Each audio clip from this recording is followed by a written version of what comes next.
I now give the floor to His Excellency Abdoulaye Diop, Minister of Foreign Affairs and International Cooperation of Mali.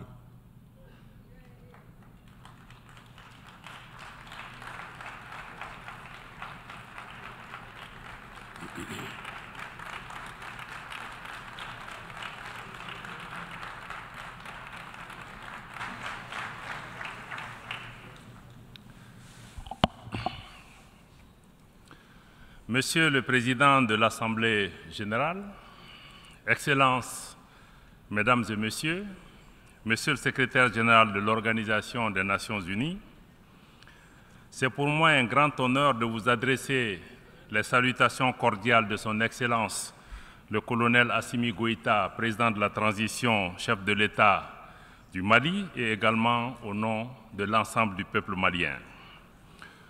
Je m'exprime du haut de cette tribune également au nom de Son Excellence le général de brigade Abdourahmane Tchani, président du Conseil national pour la sauvegarde de la patrie, chef de l'État du Niger, empêché de s'exprimer à la tribune de la présente Assemblée générale. Avant tout propos, je voudrais renouveler la compassion des autorités et du peuple du Mali aux autorités et au peuple du Maroc, de la Libye, de la Turquie et de la Syrie suite aux catastrophes naturelles qui ont endeuillé ces pays frères. Monsieur le Président, la paix et la sécurité restent la priorité des populations du Mali et du Sahel. Après plus d'une décennie de violences aux conséquences particulièrement dévastatrices. Pourtant, cette région était connue comme un havre de paix, de cohésion sociale et de vivre ensemble entre les communautés qui la composent. Pour sa part, le Mali a décidé de changer de paradigme et de prendre son destin en main. Ainsi, au plan sécuritaire, le Mali a accordé la priorité au renforcement des capacités des forces de défense et de sécurité maliennes afin de leur permettre de s'acquitter de leur mission régalienne de défense du territoire national et de protection des populations et des biens. Aujourd'hui, le peuple malien a repris confiance en son outil de défense. Aujourd'hui, les populations du Mali sont encouragées par les résultats engrangés dans la lutte contre les groupes armés terroristes et leurs sponsors étatiques étrangers. Le Mali dénonce à nouveau et avec force les ingérences de certaines puissances qui continuent de faciliter les activités criminelles des groupes armés terroristes au Mali et au Sahel. Il y a lieu de rappeler que le 15 août 2022, le gouvernement du Mali avait alerté le Conseil de sécurité des Nations Unies sur les actes d'hostilité et d'agression de la France. Au lieu de cesser ces agissements, ce pays membre permanent du Conseil de sécurité des Nations Unies continue en toute impunité ces manœuvres de déstabilisation du Mali et du Sahel, comme en témoigne la récente libération des terroristes dans la zone des 3 frontières du Burkina Faso, du Mali et du Niger, en dehors de tout cadre judiciaire et à l'insu des États concernés, pour perpétrer plus d'actions terroristes contre nos populations civiles et nos forces de défense et de sécurité. Les actes hostiles de la France s'illustrent également par ses interventions intempestives et illégales pour retarder, voire empêcher le traitement de nos demandes de financement dans plusieurs institutions financières sous-régionales, régionales et même internationales. Dans le même ordre d'idées, il est regrettable que le même pays, la France, tente et même parfois parviennent malheureusement à instrumentaliser des organisations régionales africaines opposant des pays frères les uns aux autres uniquement pour ses intérêts géopolitiques dans une démarche néocoloniale et paternaliste. Monsieur le Président, le Mali est conscient du fait que l'action militaire seule ne suffit pas pour enrayer de manière durable les défis complexes liés au terrorisme et à certaines problématiques de la gouvernance du pays. C'est la raison pour laquelle le gouvernement s'est doté d'une stratégie intégrée qui comprend les réformes politiques et institutionnelles, le volet développement, la prise en compte des préoccupations spécifiques de la jeunesse, des femmes, y compris l'emploi et leur représentation dans les instances de décision au niveau local et national. Pour créer les conditions permettant de réaliser les aspirations profondes des populations maliennes au changement, le gouvernement s'est engagé dans la mise en œuvre de réformes politiques et institutionnelles nécessaires à la refondation de l'État. Participe de cette dynamique l'organisation réussie le 18 juin 2023 du référendum sur la nouvelle constitution du Mali, adoptée à plus de 96%. Sa promulgation par le chef de l'État le 22 juillet 2023 consacre l'avènement de la 4e République du Mali. En passant ce cap, le gouvernement donne le gage d'une volonté réelle pour le retour à un ordre constitutionnel apaisé et sécurisé, y compris l'organisation dans les tout prochains mois des élections générales. Monsieur le Président, après 10 ans de présence dans mon pays, la réponse internationale aux défis sécuritaires du Mali n'a pas été à la hauteur des menaces. Les attentes des populations maliennes, maintes fois exprimées par les autorités, ont ainsi été souvent ignorées. La mission des Nations Unies au Mali, MINUSMA, n'a pas été en mesure d'aider le Mali à rétablir son autorité sur l'ensemble de son territoire, en dépit cependant des moyens importants investis en elle ces 10 dernières années. Durant sa présence sur le territoire national, la situation sécuritaire, malheureusement, n'a fait que se dégrader. L'insécurité qui était cantonnée dans les régions du nord du Mali au moment du déploiement de la mission des Nations Unies en 2013 a atteint les régions du centre et du sud. Cette propagation de l'insécurité est fort heureusement en cours de fléchissement grâce au succès indéniable remporté sur le terrain par les forces armées maliennes, malgré les défis inhérents à ce type d'opération. En dépit des difficultés rencontrées par la MINUSMA, dues à l'inadaptation de la mission au contexte sécuritaire, à savoir le maintien de la paix dans un environnement où il n'y a pas de paix à maintenir, le gouvernement du Mali s'était accommodé cependant de la présence passive de la mission.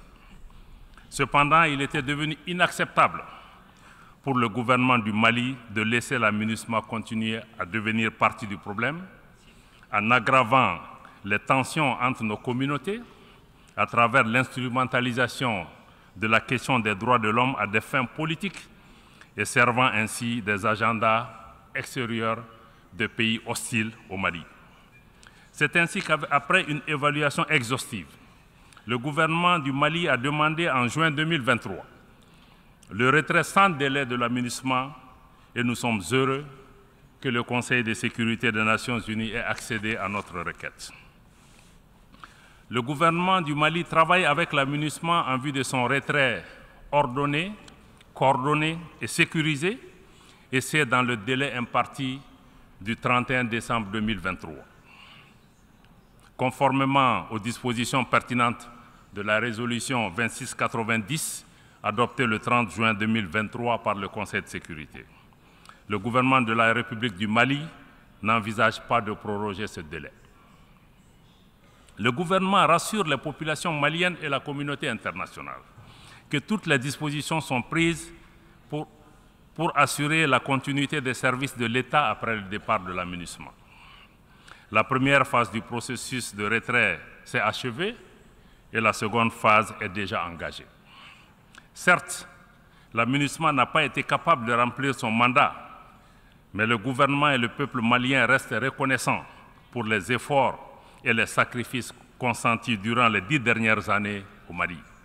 Je rends ici hommage à la mémoire de toutes les victimes, civiles comme militaires, maliennes comme étrangères tombées au champ d'honneur au Mali.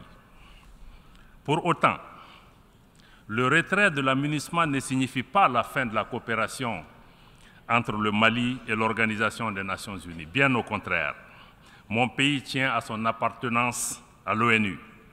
et le gouvernement reste engagé en faveur des principes et des nobles idéaux de la Charte.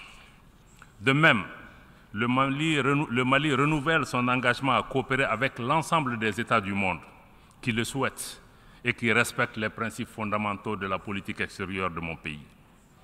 Dans une dynamique d'appropriation nationale, le gouvernement s'attelle à poursuivre la mise en œuvre efficiente et intelligente de l'accord pour la paix et la réconciliation issu du processus d'Alger avec nos frères des mouvements signataires qui le souhaitent. Nous nous réjouissons du chemin parcouru depuis la signature de cet accord en 2015, y compris l'adoption de la nouvelle constitution qui prend en charge plusieurs dispositions de l'accord, et le gouvernement a décidé de privilégier désormais le dialogue intermalien pour la poursuite du processus de paix avec les groupes signataires. Le gouvernement est conscient des défis qui jalonnent le chemin vers la paix. À l'instar de la série macabre d'attaques terroristes perpétrées sans discernement contre les populations civiles, les éléments des forces de défense et de sécurité maliennes. L'attentat sauvage et barbare contre le bateau Tombouctou et les assauts sur les camps des villes de Bamba, Gao et Bourem entre le 7 et le 12 septembre dernier illustrent la cruauté de ces groupes terroristes et criminels en bande organisée qui agressent lâchement des cibles comme les femmes et les enfants. Au nom du chef de l'État du Mali, du gouvernement et du peuple malien, je tiens à remercier toutes les nations amies et organisations internationales qui ont manifesté leur compassion et leur solidarité à l'occasion de ces événements tragiques.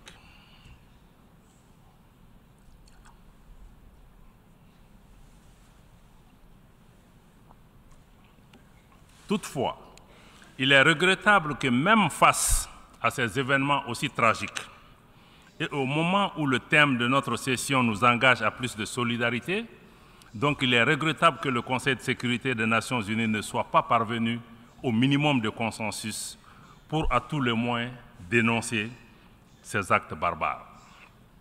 Malgré ces difficultés, ou mieux, en raison de ces difficultés, le gouvernement de la République du Mali est plus que jamais déterminé à exercer sa souveraineté, asseoir son autorité, toute son autorité sur l'ensemble du territoire national. Aux attaques obscurantistes, l'offensive des forces de défense et de sécurité se poursuivra et la riposte sera immédiate et ferme. C'était le cas récemment à Bourem où nos vaillants soldats ont repoussé une attaque de ces bandes criminelles et obscurantistes en leur infligeant des pertes substantielles. Concours de cette dynamique du renforcement de la présence et de l'autorité de l'État, l'engagement de l'État à occuper toutes les emprises libérées ou à libérer par la MINUSMA.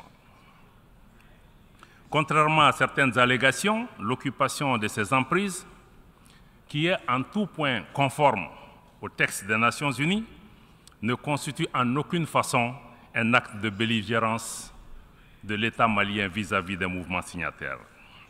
Au contraire, nous continuons de tendre la main à nos frères des mouvements signataires pour une paix durable et un développement harmonieux au profit de nos populations.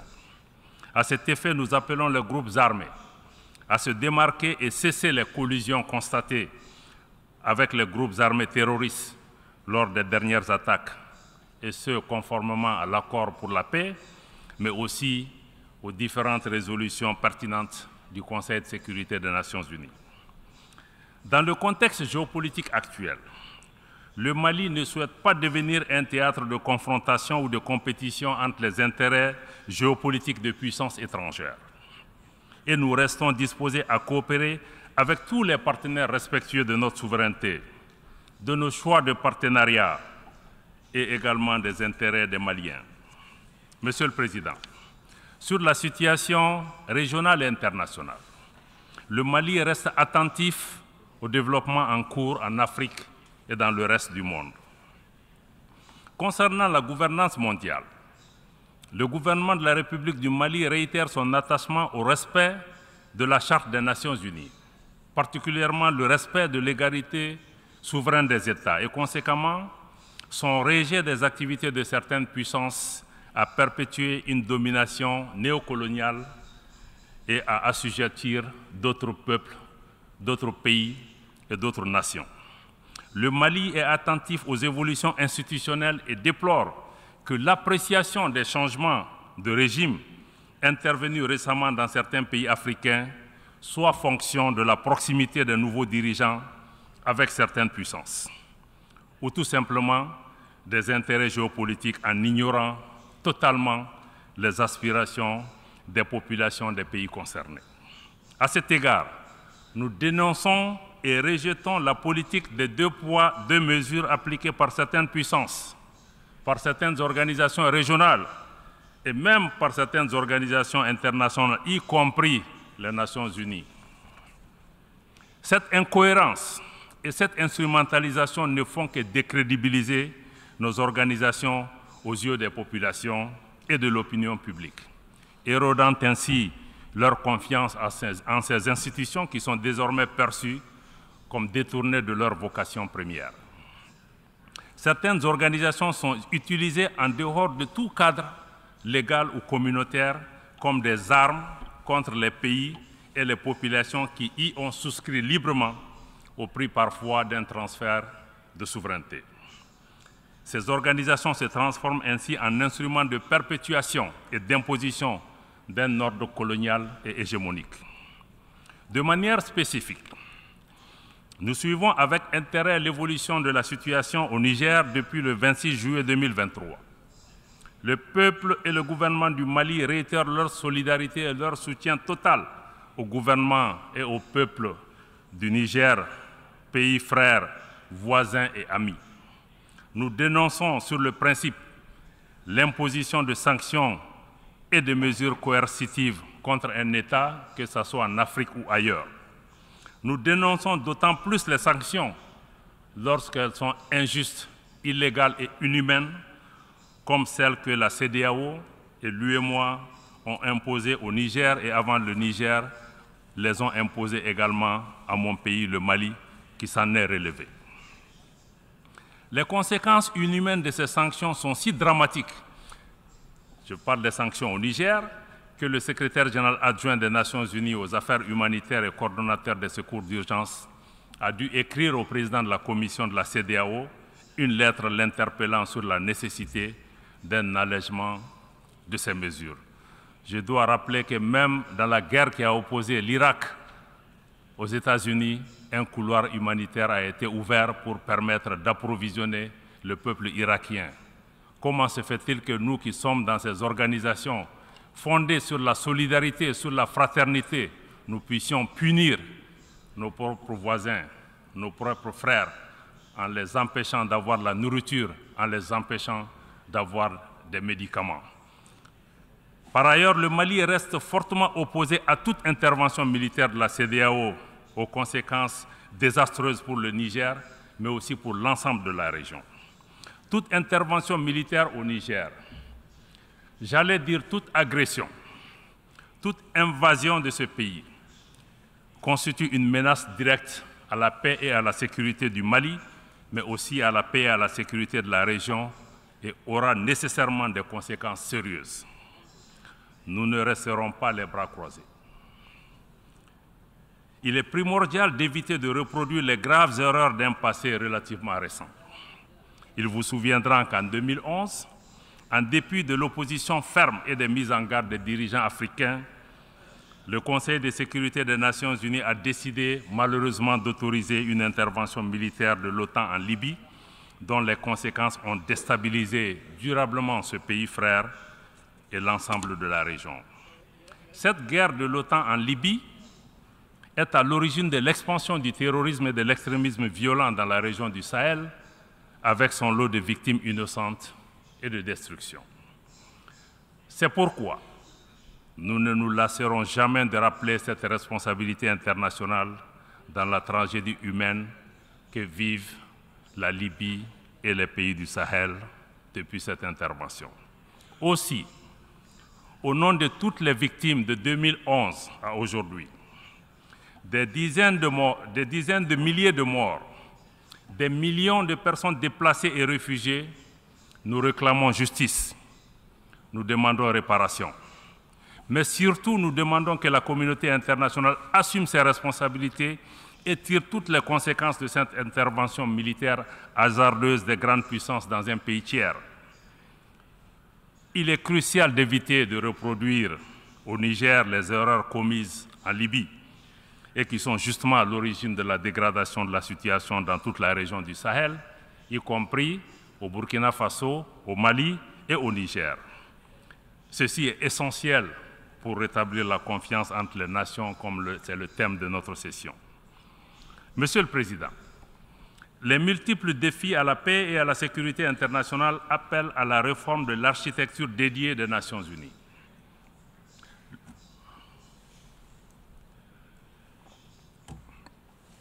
Le Mali réitère son soutien à la demande légitime du continent africain en faveur de la réforme du Conseil de sécurité afin de le rendre plus représentatif des réalités de notre temps.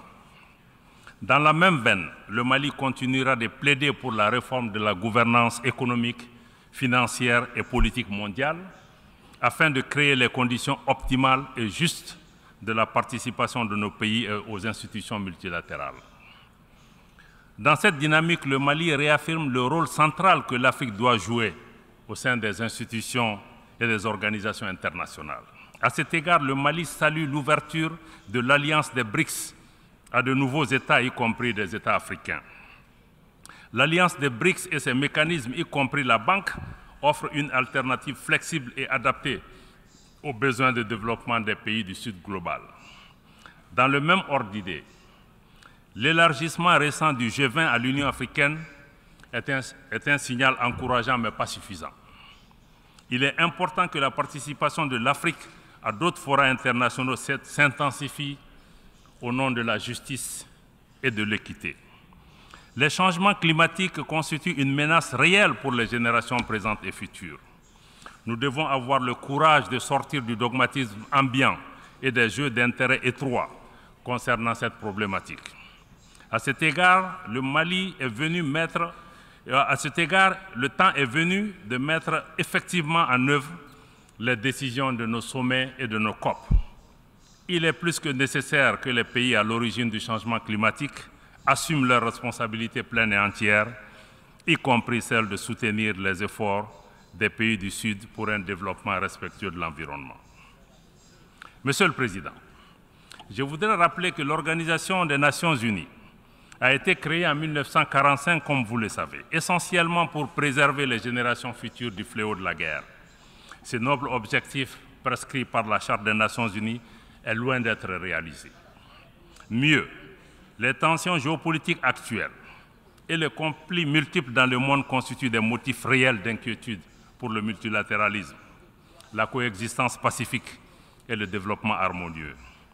Faisons une pause dans la rhétorique de l'intimidation, de la menace et de la guerre. Comme le thème de cette 78e session nous y invite, travaillons ensemble à rétablir la confiance et à raviver la solidarité mondiale. Osons des réformes qui permettent de construire un monde où chacun compte, un monde où personne n'est laissé de côté. Ensemble, travaillons à mettre en place des mécanismes internationaux efficaces, équitables et inclusifs, permettant de régler les crises et non de les encourager ou même, dans certains cas, de les entretenir. Victimes directes de l'ingérence persistante de certains pays dans leurs affaires intérieures, les populations du Mali et de plusieurs États du Sahel continuent, hélas, de vivre les conséquences tragiques des crises multidimensionnelles imposées et entretenues par ceux qui, paradoxalement, viennent donner des leçons de démocratie ou de respect des droits humains. Dans la mise en œuvre de la vision du chef de l'État pour l'émergence d'un Mali nouveau, libéré de toute domination extérieure néocoloniale, le gouvernement de la République du Mali est honoré de compter sur des partenaires sincères, sur des pays qui valorisent les relations d'égal à égal dans le respect mutuel. À cet égard, je tiens à adresser une mention spéciale à la Fédération de Russie pour sa solidarité agissante et un engagement fiable, tant sur le plan bilatéral que multilatéral. Le Mali demeure engagé pour le renforcement des mécanismes régionaux et sous-régionaux africains qui défendraient véritablement et prioritairement les intérêts des populations africaines. Fidèle à sa vocation panafricaniste, réaffirmée dans toutes ses constitutions successives, le Mali réitère son adhésion à tous les mécanismes de sécurité collective pertinents, notamment ceux dans lesquels le leadership africain est affirmé, mais aussi dans lesquels l'instrumentalisation est rejetée et combattue. C'est tout le sens de la création, le 16 septembre 2023, de l'Alliance des États du Sahel par le Burkina Faso, le Mali et le Niger par la signature de la charte du Liptako-Gourma. Cette organisation vise à établir une architecture de défense collective et d'assistance mutuelle dans le but de lutter contre toute forme d'agression, toute forme de terrorisme et de criminalité transnationale organisée dans l'espace de l'Alliance. Cette nouvelle organisation ambitionne également de fédérer les efforts des 3 pays dans les domaines socio-économiques et monétaires, mais aussi de renforcer sur de nouvelles bases l'intégration régionale, cette fois-ci une intégration des peuples fondée sur la solidarité, le respect de la dignité, de l'identité de nos peuples et de nos pays, l'affirmation de notre souveraineté sur nos terres et sur nos ressources, mais aussi notre souveraineté sur nos organisations, le financement de nos activités par nos ressources propres, ainsi que le rejet des ingérences extérieures des politiques hégémoniques de domination néocoloniale ou d'assujettissement. Outre les mécanismes à vocation sécuritaire, le Mali souscrit pleinement aux initiatives africaines qui œuvrent à la promotion et au renforcement des liens de fraternité et de solidarité, à l'instar de l'Alliance politique africaine initiée par la République sœur du Togo et qui aspire à une Afrique indépendante, politiquement forte, décomplexée, non alignée et capable de participer d'égal à égal en tant qu'actrice à la gouvernance mondiale. Monsieur le Président, Excellences, Mesdames et Messieurs, pour terminer, je voudrais faire observer que les multiples défis à la paix, à la sécurité et au développement imposent un cadre multilatéral refondé, adapté et inclusif. Nous ne devons plus continuer à faire la même chose avec les mêmes mécanismes, les mêmes institutions inadaptées et espérer des résultats différents. Pour sa part, le Mali reste attaché à un multilatéralisme où chaque nation compte. Un multilatéralisme solidaire, porteuse de solutions ambitieuses aux défis complexes de notre temps, particulièrement au Sahel. Un multilatéralisme ouvert, prenant en charge les aspirations profondes de nos populations au changement, à la dignité, au respect, à l'égalité souveraine des États, à l'équité, à la justice, au développement, à la sécurité et enfin à la paix. Je vous remercie de votre aimable attention. I thank the Minister of Foreign Affairs and International Cooperation of Mali.